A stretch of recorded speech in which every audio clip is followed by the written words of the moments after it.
확정된 미래라고 보여지는 신탁, 지금의 현 주소는 어떤지 현장의 전문가에게 제가 질문을 했고요. 그분이 답을 한 내용을 같이 공유함으로써 신탁의 현재는 어떤지, 어떤 시사점이 있는지 생각해 보았습니다. 안녕하세요. 저는 시니어 라이프 비즈니스를 연구하는 최학입니다. 확정된 미래로 보이는 신탁. 그런데 현재 상황은 어떨지 신탁을 관심 있게 보는 저로서는 궁금한데요. 다행히 제 지인 중에 현장에 전문가가 있어서 이분께 의뢰를 하고 그분께 답변을 간략하게 받은 것을 중심으로 현실, 특히 저처럼 이를 마케팅, 비즈니스 관점에서 보는 사람이 갖는 질문들에 대한 궁금증을 같이 생각해 보도록 하겠습니다. 제가 첫 번째 한 질문은요. 일본에서는 신탁 판매 인력, 즉 재무 컨설턴트라는 직종이 있어서 판매를 하는데 일금융권인 은행원, 여기서는 은행원 외에 별도의 조직이 있는지라는 것이 궁금했습니다. 여기에 대한 답변으로는요, 현재 입장에서는 금융기관의 직원이 판매 인력이고 대출 판매 인력처럼 별도의 인력 구성원은 없습니다라고 얘기를 합니다. 뭐 큰 기관들을 보더라도 실제로 신탁을 담당하는 팀은 뭐 저도 많이 만나봤지만 그 규모가 크지 않습니다. 그러다 보니까 아무리 시장에는 뭐 5천만 원을 상대로 한 이러한 신탁 상품이 있다라고 이야기를 하지만 현장에서는 뭐 100억대 자산가 아니면 그 이상 되시는 분들의 수요를 처리하기에도 벅찬 그런 현실이 지금 2022년 현재 벌어지고 있는 일인데 그러면 이러한 판매 법이라는 것은 신탁업에 대한 법의 규정 또 제도의 그 관리 감독 이런 것들로 인해서 현재는 특정한 금융은행이나 증권사 이런 곳에서만 판매하고 있는 상품이라고 볼 수 있습니다. 그런데 앞으로의 방향은 일본처럼 신탁 판매 전문 인력인 재무 컨설턴트 같은 것이 등장하지 않을까 생각해 보고요. 두 번째는 그러면 유언 대용 신탁의 경우 뭐 시니어들의 경우에 누구나 다 사망을 하기 때문에 그리고 가진 재산을 가지고 유언장을 쓰고 특히 재산에 대한 그 관리가 유류분과 같이 가족들에게 주거나 아니면 특정할 수 있을 수 있는 경우라면 좋지만 1인 가구라든지 아니면 특별한 수요가 있어서 법적 분쟁을 막기 위해서 편리한 신탁을 만약에 사용한다면 물론 그 경우에도 금액 자산의 규모가 어느 정도 커야겠지만요. 그랬을 때 그럼 이러한 판매라는 유언 대용 신탁에 판매 수수료 구조가 있냐라는 질문에 대해서 현재는 뭐 은행인 경우에 대략적인 직원이기 때문에 수수료 구조는 없고 보상비를 지급하는 경우는 있다라고 라는 답변을 들었습니다. 그럼 이러한 신탁에 대한 교육 과정도 중요한데요. 저도 한때 금융권 교육을 잠깐 담당한 적이 있었는데요. 생각하시는 것 외로 판매하기 위해서 굉장히 많은 내용을 금융권에서는 학습을 하고 있습니다. 그 가장 대표적인 것이 금융연수원 또 내부적인 교육 외에 또 제휴된 협력사, 예를 들어서 보험사라면 보험사 인력들이 교육도 하고요. 상품에 대한 교육 이런 것들을 병행하고 있습니다. 그래서 생각외로 굉장히 많은 교육을 받고 있는 그 은행이나 금융권 종사자들인 경우에 신탁에 대한 판매 전문 인력 양성 과정이 있느냐에 대한 질문은 내부적으로 갖추고 있고 금융연수원에서 장기 과정 등을 개설해 놓고 있다. 그런 답변을 받았습니다. 네 번째로 그러면 신탁의 대중화가 어떻게 될 것이냐, 그것에 대해서 과연 선결 과제가 뭐냐라고 했을 때 대중화라는 것은 일반 다수를 얘기하고요. 그럼 가장 파이가 큰 것은 유언 대용, 유언을 대신해서 쓰는 대용 신탁을 들 수 있는데 그 특징의 장점의 가장 큰 것은 본인이 지정한 사람에게 줄 수 있고 관리가 굉장히 잘 돼 있어서 법적인 분쟁을 줄일 수 있다는 거죠. 특히 이제 유류분 소송들이 굉장히 많은데요.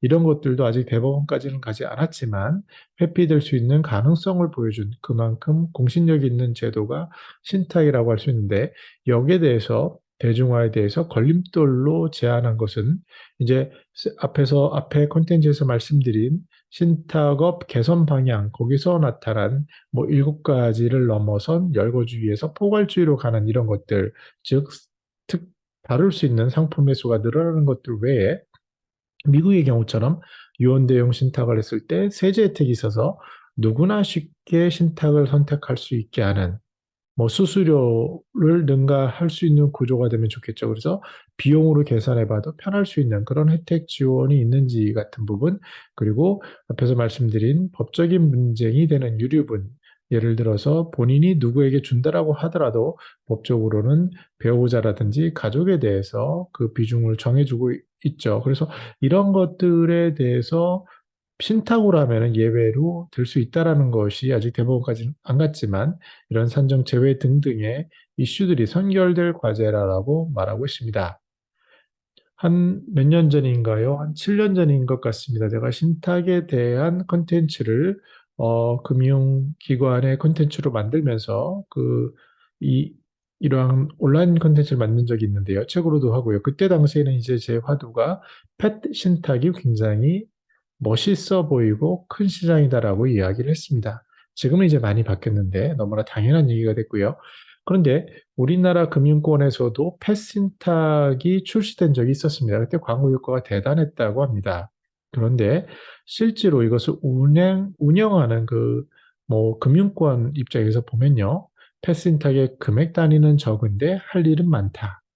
즉, 펫에 대해서 어떠한 증빙하는 영수증 이런 것들을 많이 해야 되기 때문에 실제로 들어가는 노력은 많지만 수익 부분에서는 별로 도움이 안 돼서 국민은행 이후에 다른 곳에서는 이러한 것이 그 붐이 줄어들었다라고 합니다. 반려동물 가족이 많고 1인 가구가 증감에 따라 다소 증가할 수 있겠다라고 얘기를 하지만 현장에서는 아무래도 실질적인 것들이 중요하기 때문에 여기에 대한 보완 이런 것들을 이야기하고 있습니다. 저는 가장 관심 있는 게 이제 기부 신탁인데요. 실제로 웰다잉의 관점에서 보면은 이 고인물이라고 할 수 있는 돈들이 어떻게 사회에 환원될 것인가 그 방법이 바로 기부 신탁인 것 같습니다. 근데 실제로 현실에는 구색 가축이용인 가능성이 아직 많아 보이고요. 이것도 또한 허가해야 될 것이 많은데 예를 들어서 금융위에서 이제 개선법에 의하면 방안에 의하면 어떠한 신탁을 판매하는 건 안 되고 권유는 되고 재신탁도 안 된다라고 얘기했는데 이것을 넘어서는 스몰 라이센스라든지 재신탁이 확산되고 의료교육을 통한 기부 이런 것들에 대한 룸을 더 준다면 기부 신탁이 늘어날 것이다라고 이야기하고 있습니다. 웰다잉 문화운동에서도 기부에 대한 관점, 기부를 어떻게 문화를 넓힐 것인가에 대한 진지한 고민이 있는데, 그러면 자연히 금융권에 대한 신탁도 어느 정도 맞물릴 것 같고요. 우리가 기부를 했을 때 어떤 혜택을 줄 수 있을 것인가에 대한 논의는 점차 1인 가구의 증가, 또 웰다잉의 그 증가, 그리고 사회 환원이라는 관점, ESG의 확산 이런 것과 맞물려 더욱더 늘어날 것으로 생각해 봅니다. 정리해 보겠습니다. 신탁은 공급자에서 이제 수요자 중심으로 가야 되는 거 아니야라는 것을 초고령 사회를 맞이하면서 여러 곳에서 터져나오고 있는 겁니다. 근데 이해하시겠지만 금융기관은 어느 정도 보수적이고 굉장히 움직이는데 생각보다 빠르게 대처하기에는 어려움이 있는 것이 현실입니다. 거기에는 여러 가지 규제들이 있고 그만큼 중요한 것이기 때문에 철저한 그 시뮬레이션 그리고 제도 보완이 선결돼야 되는 것이 사실이기 때문입니다. 그럼에도 초고령 사회 사망자가 늘어나는 것, 1인 가구가 증가하는 것, 그러면서 고인물이 될 것인지 유상기부가 될 것인지라는 어떤 사회 전체의 시스템적인 근간적인 변화는 분명해 보입니다. 이것을 한마디로 얘기한다면 공급 위주에서 이제는 수요 대응 시스템을 누가 먼저 만들었느냐라는 이러한 시대의 도저히 막을 수 없는 너무나도 분명한 그 흐름이 앞으로 10년 이내에 분명히 올 것으로 보여지고요. 그렇지만 앞에서 보신 것처럼 심지어 개선안이 나오더라도 그 안에는 여러 가지 법적인 체크 그리고 금융제도권의 안전망을 위한 것들 또 그리고 금융기관들의 이해관계 준비도 이런 것들이 너무나도 복잡하게 얽매여 있기 때문에 이것들을 하나하나 타례를 풀고 하나하나 인식을 개선하면서 제도를 만들어가는 거에는 지금까지 걸린 것보다 어쩌면 더 많은 시간이 걸릴 수 있다라는 생각을 해봅니다.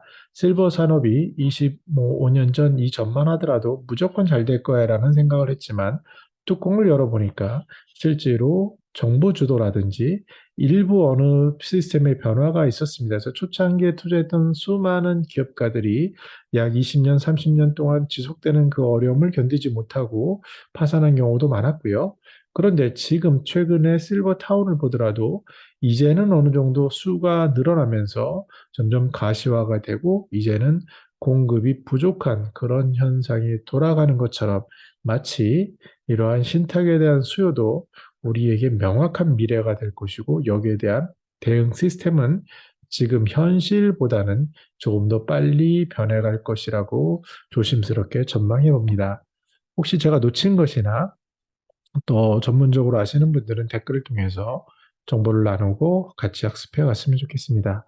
저는 더 나은 시니어 삶 공동체를 연구합니다. 감사합니다.